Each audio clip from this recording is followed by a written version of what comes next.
লাইলাতুল কদর সম্পর্কে আল্লাহ তাআলা বলেন,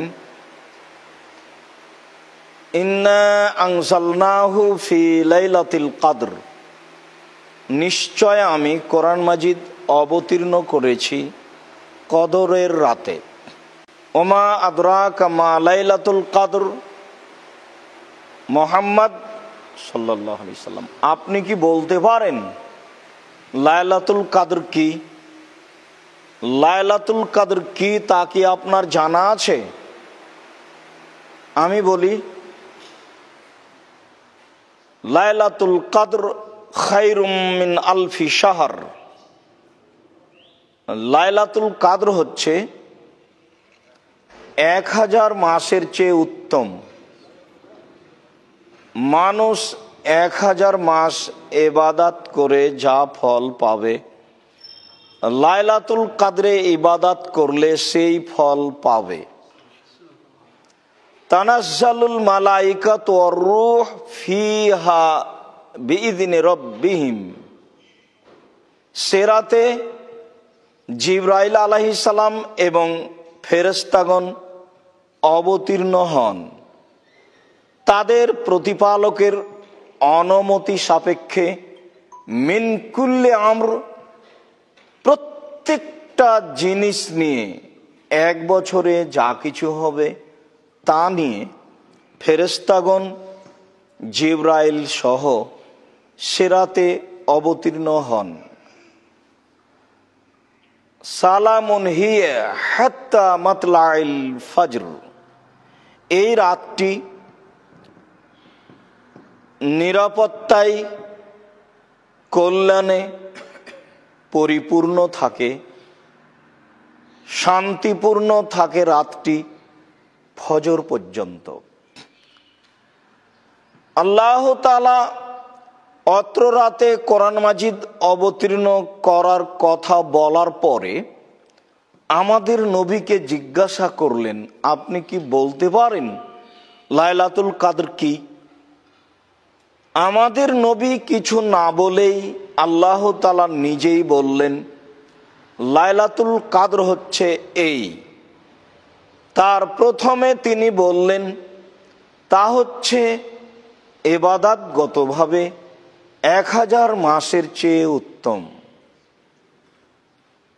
রাত্রি এমন এক রাত, সে রাত্রি এমন এক রাত যে রাতে জিবরাইল আলাইহিস সালাম সহ ফেরেশতাগণ অবতীর্ণ হন। আর অবতীর্ণ হওয়া বিষয়টি ব্যক্তিগতভাবে নয়, তাদের প্রতিপালকের অনুমতিতেই নেমে আসেন। প্রত্যেকটা বিষয় নিয়ে যা 1 বছরে হবে, রাতটি শান্তিপূর্ণ থাকে ফজর পর্যন্ত। আল্লাহ তাআলা লাইলাতুল কদর সম্পর্কে বিবরণগুলি স্পষ্ট করলেন। যদিও ভারত, বাংলাদেশ, পাকিস্তানের হাজারো মানুষের কথা, সেটা হচ্ছে শাবে বারাত বা বারাতের রাত বা শাবে কাদার। শাবে বারাত নয়, একে বলে শাবে কাদার। শাবটা ফার্সি আর কাদর মানে নির্ধারণ রাত। এইটাকে তারা ধরে নিয়েছে 15ই শাবান। 15ই শাবানে 1 বছরে যা কিছু হয় তা নির্ধারণ হয়। আল্লাহ তাআলা তা বলেছেন লাইলাতুল কদরে হয়। লাইলাতুল কদর, আয়েশা রাদিয়াল্লাহু তাআলা আনহা বলেন, রাসূল সাল্লাল্লাহু আলাইহি ওয়াসাল্লাম বলেছেন, তাহাররাও লাইলাতুল কদরি মিনাল আশরিল আওয়াখির ফিল বিত্রে মিনাল আশরিল আওয়াখির মিন রমাদানা। তোমরা লাইলাতুল কদর খুঁজো রমজানের শেষ দশকে বিজোড় রাতে। বুখারী, মুসলিম, প্রায় সব হাদিস গ্রন্থেই রয়েছে, তবে বিশেষভাবে বুখারী মুসলিম উল্লেখযোগ্য। অত্র হাদিসে আমাদের নবী মুহাম্মদ সাল্লাল্লাহু আলাইহি সাল্লাম বলেন, এই গুরুত্বপূর্ণ রাতটি তোমরা অন্বেষণ করো, খুঁজো। রমজানের শেষ দশকে বিজোড় রাতে খুঁজো। আয়েশা রাদিয়াল্লাহু তাআলা আনহা বলেন, কানান নবী সাল্লাল্লাহু আলাইহি সাল্লাম ইয়াজতাহিদু ফিল আশরিল আওয়াখির মা লা ইয়াজতাহিদু ফি গায়রিহি। আল্লাহর নবী লাইলাতুল কদরকে খোঁজার জন্য রমজান মাসের শেষ দশকে যত চেষ্টা প্রচেষ্টা করতেন, অন্য কোনো সময়ে তত চেষ্টা করতেন না। প্রাণপণে চেষ্টা করতেন লাইলাতুল কদর খোঁজার জন্য রমজানের শেষ দশকগুলিতে। আসলে মর্যাদা অনেক বেশি তো, যার কারণে প্রাণপণে চেষ্টা করতেন। আবু হুরায়রা রাদিয়াল্লাহু তাআলা আনহু বলেন, রাসূল সাল্লাল্লাহু আলাইহি ওয়াসাল্লাম বলেছেন, মান কামা লাইলাতুল কদর, কেউ যদি রাতে লাইলাতুল কদর খুঁজে লাইলাতুল কদর হিসেবে ইবাদত করে, গফিরা লাহু মা তাকাদ্দামা মিন জামবিহি, তাহলে তার অতীতের সব পাপ ক্ষমা করা হবে। জীবনের সম্পূর্ণ পাপ ক্ষমা পাওয়ার একটা বিশাল রাত, সেটা হচ্ছে লাইলাতুল কদর। সময়ের গতিতে হবে। উল্লেখ্য যে লাইলাতুল কদর হলেও বেহিসাব ইবাদত চলবে তা নয়, তবে তাসবিহ তাহলিল ক্ষমা চাওয়া তা ভিন্ন কথা। বেহিসাব সলাত চলবে না। বেহিসাব সলাত চলে সপ্তাহে একদিন, জুমার দিন ফজরের পর, সূর্য ওঠার পর থেকে নিয়ে জুমার আজান পর্যন্ত যে যা পারে সলাত আদায় করবে, যার পক্ষে যত সম্ভব। 100, 500, 1000 নয়। বেহিসাব সলাত আদায়ের সময় হলো মানুষের জন্য সপ্তাহে একদিন, তা হলো জুমার দিন সূর্য ওঠার পর থেকে নিয়ে আজান পর্যন্ত। এছাড়াও মানুষের অতীব সম্মানী জায়গা, আল্লাহ তাআলার পক্ষ থেকে অতীব সম্মানী মসজিদ, তা হচ্ছে হারাম মসজিদ, মসজিদে হারাম, কাবা ঘর। রাসূল সাল্লাল্লাহু আলাইহি সাল্লাম বলেছেন, লা তামনাউ আহাদান আন ইউসাল্লি আও ইয়াতুফা লাইলান ওয়া নাহারান ফি আইয়াতি শাআতিন লাইলান ওয়া নাহারান। তোমরা 24 ঘন্টায় রাত দিন কোনো সময়তেই কাবা ঘরে সালাত আদায় করতে ও তওয়াফ করতে মানুষকে নিষেধ করবে না। বেহিসাব সালাত চলার জায়গা কাবা ঘর, যেখানে 24 ঘন্টা সালাত আপনি আদায় করতে পারেন। ওখানে সূর্য ডুবছে উঠছে, মাথার উপরে আছে, এই হিসাব নেই। আর বেহিসাব সালাত জুমার দিন, তা হলো এই থেকে এই পর্যন্ত। লাইলাতুল কদর একটি ইবাদতের ভিন্ন ধরনের রাত। আয়েশা রাদিয়াল্লাহু তাআলা আনহা বলেন, রাসূল সাল্লাল্লাহু আলাইহি ওয়াসাল্লাম বলেছেন, ইলতামিসুহা ফি তাসিয়াতিন তাবকা ফি সাবিয়াতিন তাবকা ফি খামিসাতিন তাবকা। তোমরা লাইলাতুল কদর খোঁজো যখন রমজানের 9 দিন বাকি আছে, যখন 7 দিন বাকি আছে, যখন 5 দিন বাকি আছে। তাহলে বিবরণে বোঝা যায় লাইলাতুল কদর 21, 23, 25। অন্য এক বর্ণনায় রাসূল সাল্লাল্লাহু আলাইহি সাল্লাম বলেন, ফালতামিসুহা, তোমরা লাইলাতুল কাদর খুঁজো, আত্তাসে আতা অসাবে আতা অল খামে সাতা, 29 রমাজান, 27 রমাজান, 25 রমাজান।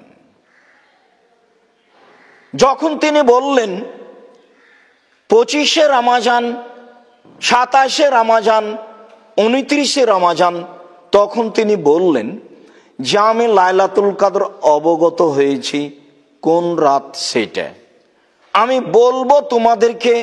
মর্মে বাড়ি থেকে বের হলাম, দেখি রাস্তায় 2 জন লোক তর্ক বিতর্ক করছে। ওদের দেখতে গিয়ে সময়টা আমার হারিয়ে গেল। কোনটা যে রাত সেটা আর আমি বুঝতে পারলাম না, আমার কাছ থেকে হারিয়ে গেল।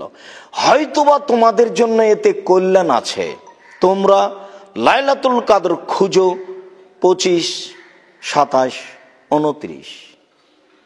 তবে তিনি প্রাণপণে চেষ্টা চালাতেন শেষের দশকে।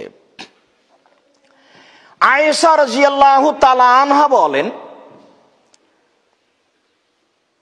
কানান নবী সাল্লাল্লাহু আলাইহি সাল্লাম ইজা দাখালাল আশর, যখন রমজানের শেষ দশক প্রবেশ করত, চলে আসতো, সাদ্দা মিজারাহু, তখন তিনি তার লুঙ্গি শক্ত করে বেঁধে নিতেন।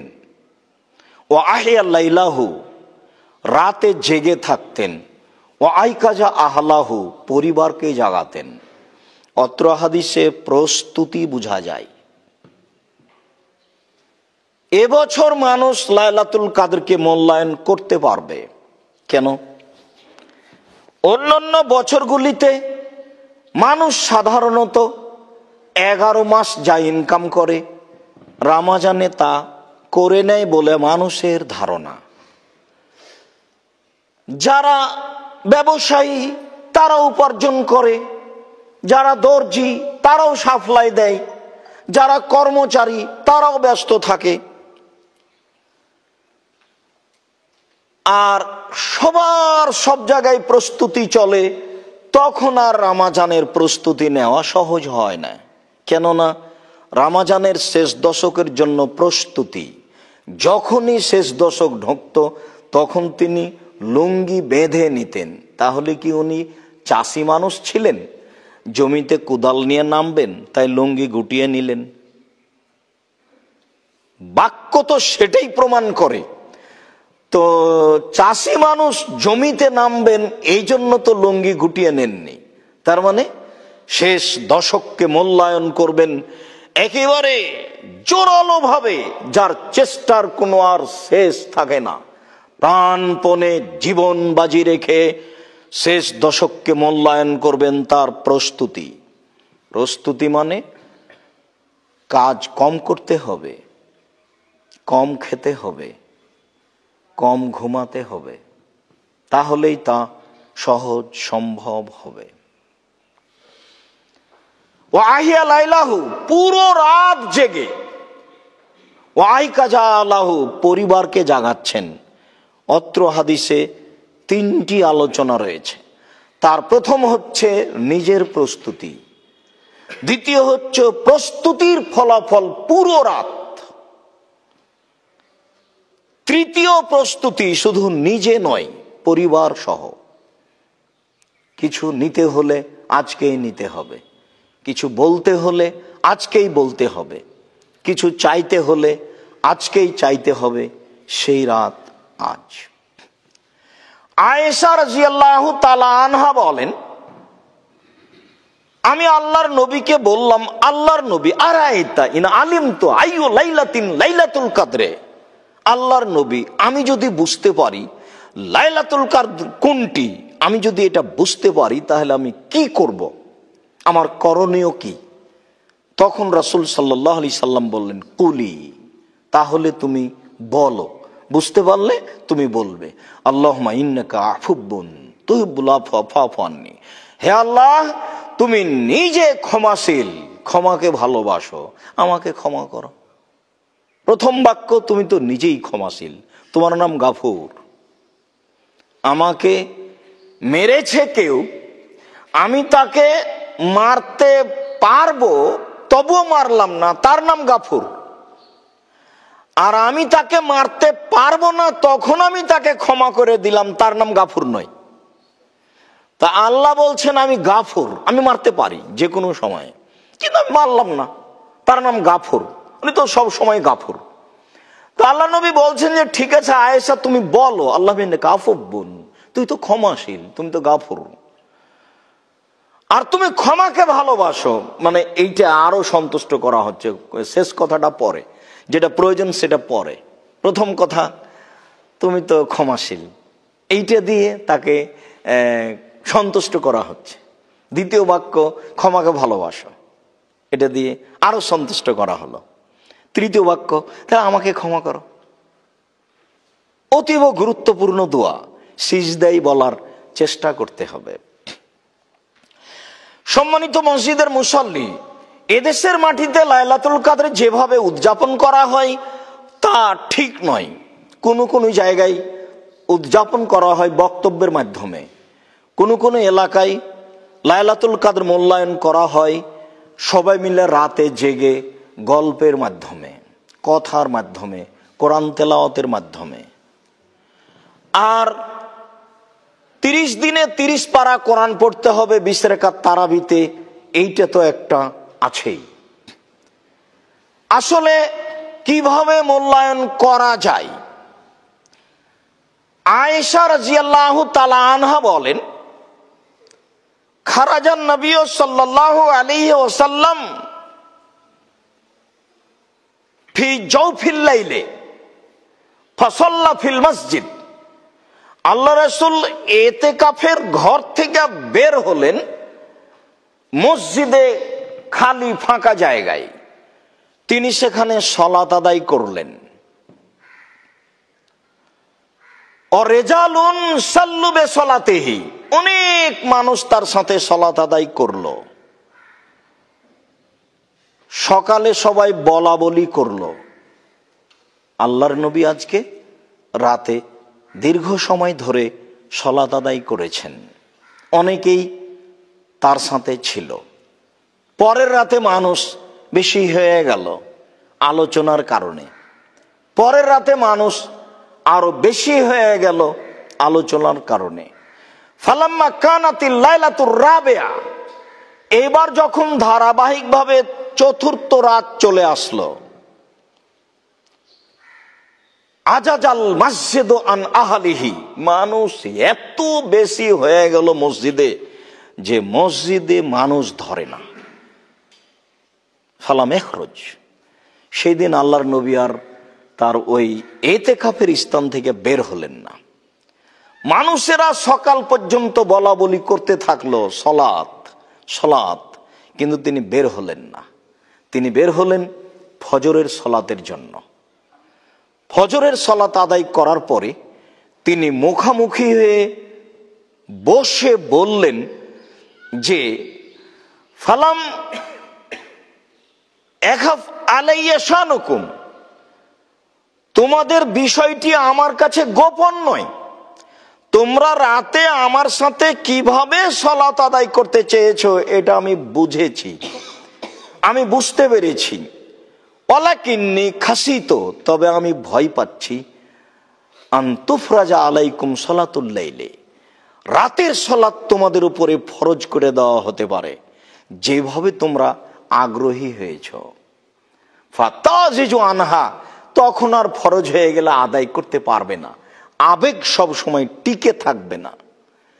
অত্র মুসলিম গ্রন্থের হাদিসে বোঝা যায় যে তিনি অর্ধরাত থেকে নিয়ে ফজর পর্যন্ত রাতগুলি মূল্যায়ন করেছেন, বা অর্ধরাত থেকে নিয়ে শেষ পর্যন্ত দীর্ঘ সময় ধরে সালাত আদায় করেছেন। অন্য বর্ণনা, সাইব ইবনে ইয়াজিদ রাদিয়াল্লাহু তাআলা আনহু বলেন, আমারা উমর ইবনুল খাত্তাব উবাই ইবনে কাব আত-তামিম আদ-দারি আন ইয়াকুমা লিন-নাসে ফি রমাদানা। উমর রাদিয়াল্লাহু তাআলা আনহু উবাই ইবনে কাব এবং তামিম দারিকে রমজান মাসের ইমাম নির্ধারণ করলেন যে তারা দুইজন রমজান মাসে জনগণকে সালাত আদায় করাবে বে এহদা আশরাতা রাকাতান, 11 রাকাতের। ফাকান আল কারি ইয়াকরাউ বিল মিন, দেখা গেল ইমাম সাহেব কোরআন তেলাওয়াত করেন ওই সব সূরাগুলি যেই সব সূরাগুলিতে 100 আয়াত রয়েছে, 100 আয়াত সম্বলিত সূরাগুলি পড়তে লাগলেন। কুন্না নাতামিদু আলাল আসা মিন তুলিল কিয়ামে, দীর্ঘ সময় দাঁড়িয়ে থাকার কারণে আমরা লাঠির উপরে হেলান দিতে লাগলাম।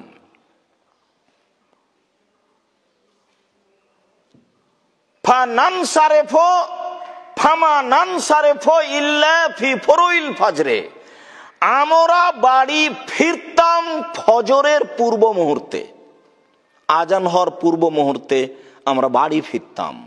সম্মানিত মসজিদের মুসল্লি, অত্র সহিহ হাদিসে প্রথমে যেটা প্রমাণ হয় সেইটা হচ্ছে উমর রাদিয়াল্লাহু তাআলা আনহু দুইজন ইমাম নির্ধারণ করেছিলেন রমজান মাসে 11 রাকাত সালাত আদায়ের জন্য। দ্বিতীয় যা প্রমাণ হয় তা ছিল ইমামগণ 100 আয়াত সম্বলিত বড় বড় সূরাগুলি পড়তেন।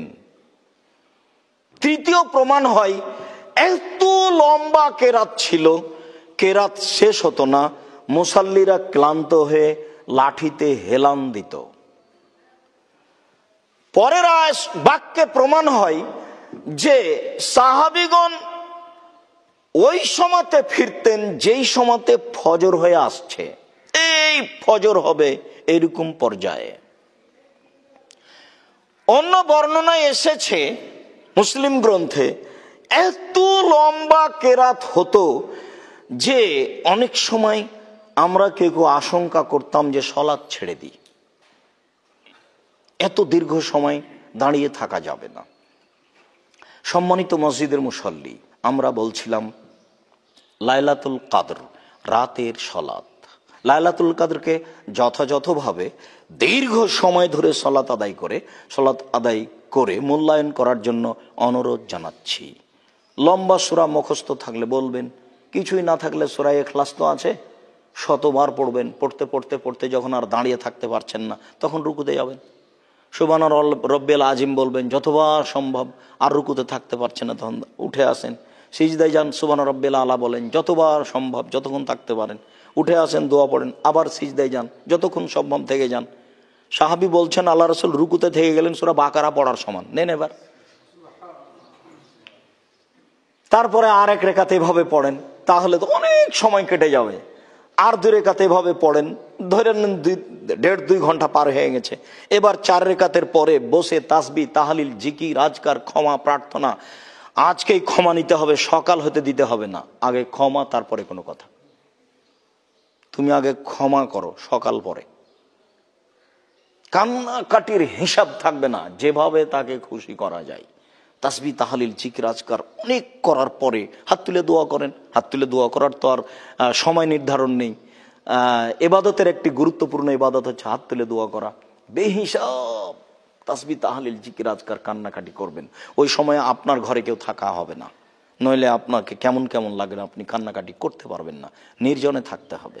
রাসূল সাল্লাল্লাহু আলাইহি ওয়াসাল্লাম বলেছেন মানুষ নির্জনে থেকে যদি আল্লাহকে ডাকে আর 2 চোখের পানি ঝরে, তাহলে বিচারের মাঠে বিশেষ ছায়াতলে থাকবে। বিষয়টি এইভাবে বিবেচনা করার জন্য সকল মুসলিম ভাই বোনকে অনুরোধ জানাচ্ছি। আল্লাহ তুমি আমাদের সঠিক হাদিসের প্রতি আমল করার তৌফিক দান করো। আল্লাহুম্মা আমিন।